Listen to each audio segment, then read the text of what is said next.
अस्सलाम वालेकुम दोस्तों, कैसे हैं आप सब। उम्मीद है आप सब खैरियत से होंगे। अब दोस्त आए हैं हमारे आज चाइना से। उन्होंने हमें बोला है कि जी हम आज बनाते हैं चाइनीज़ फूड। डेली हम उन्हें लेके जाते हैं किसी ना किसी रेस्टोरेंट, लेकिन वो कह रहा है कि हम थक गए हैं पाकिस्तानी खाना खा के। आज आप हमें सिर्फ लेके चलें किसी स्टोर पे जहाँ से हम जो है मुख्तलिफ वेजिटेबल वगैरह परचेज़ करें और हम खुद घर में बनाते हैं खाना।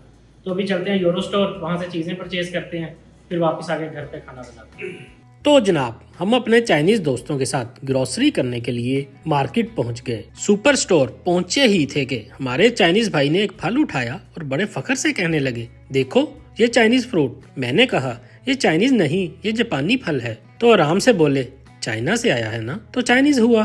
खैर, हम हंस दिए और आगे बढ़ गए। इसके बाद हमारे चाइनीज दोस्तों ने वहां से सब्जियां उठाई।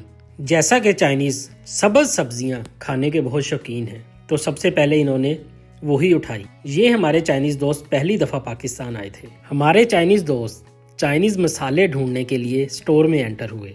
जैसा कि इनको इंग्लिश बिल्कुल भी नहीं आती, तो ये अंदाजे से ही मसाले हमने इकट्ठे किए। मसाले वगैरह लेने के बाद इन्होंने कहा कि हमें खुशबू के लिए पत्ते चाहिए, वो लिए। इसके बाद चावल लिए। चावल लेने के बाद जो जो उनका दिल किया वो ट्रॉली में डालते गए। सारी खरीदारी करने के बाद फिर इन्होंने पूरे स्टोर का एक फाइनल राउंड लगाया, कुछ रह तो नहीं गया। इसके बाद हम रवाना हुए बिल काउंटर की तरफ। बिल काउंटर पर हमने बिल अदा किया और घर की तरफ रवाना हुए। रास्ते में इनकी नज़र पड़ गई मछली पे, तो इन्होंने कहा कि मछली भी पकाएंगे। इसी तरह हमने मछली ली। मछली लेने के बाद हम स्टोर से बाहर निकले और घर की तरफ रवाना हुए। यहाँ पे मुझसे पूछने लगे कि हम कितने लोग होंगे। मैंने कहा तकरीबन हम 8 से 10 लोग होंगे। उस हिसाब से इन्होंने फ़िश ली।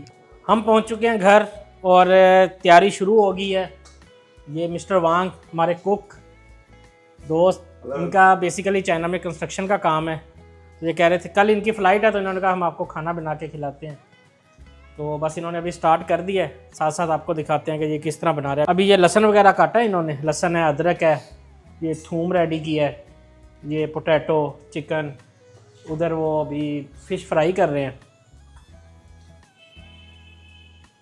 घर पहुंचते ही चाइनीज दोस्तों ने किचन में ऐसा तूफान मचाया जैसे मास्टर शेफ की फाइनल राउंड चल रही हो। सबसे पहले तो इन्होंने चाइनीज अंदाज में मसाले बनाए।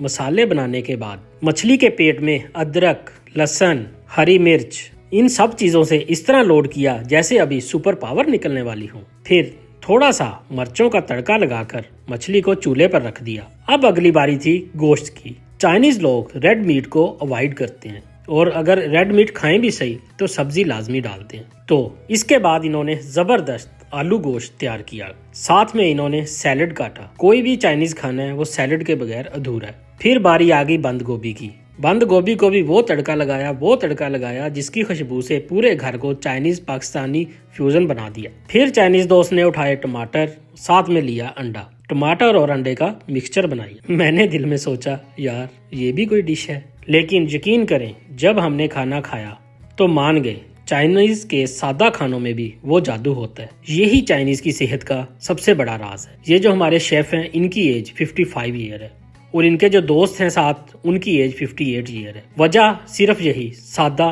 और अच्छे खाने। फिर इन्होंने ऑयल उठाया और हम सोच में पड़ गए कि अब कौन सी डिश तैयार करने लगे हैं। साथ ही इन्होंने नमक लगाकर मूंगफली फ्राई की और एक और डिश का इजाफा कर दिया। अरे भाई, जैसे पाकिस्तान में चाय के साथ बिस्किट होते हैं, इनके यहाँ हर 5 मिनट में नई डिश तैयार। चाइनीज लोग मूंगफली का बहुत ज्यादा इस्तेमाल करते हैं। हमारे इसी दोस्त ने हमें बताया कि मूंगफली की ये कमोपेश 35 से 40 डिशेज बनाते हैं और कोई भी खाना इनका ऐसा नहीं होता जिसमें मूंगफली का इस्तेमाल ना हो। अल्हम्दुलिल्लाह, आखिर में हमारा वसी दस्तरखान तैयार हो गया। और यकीन करें, ये सारा खाना चाइनीज दोस्तों ने बनाया। खाना वाकई बाकमाल था।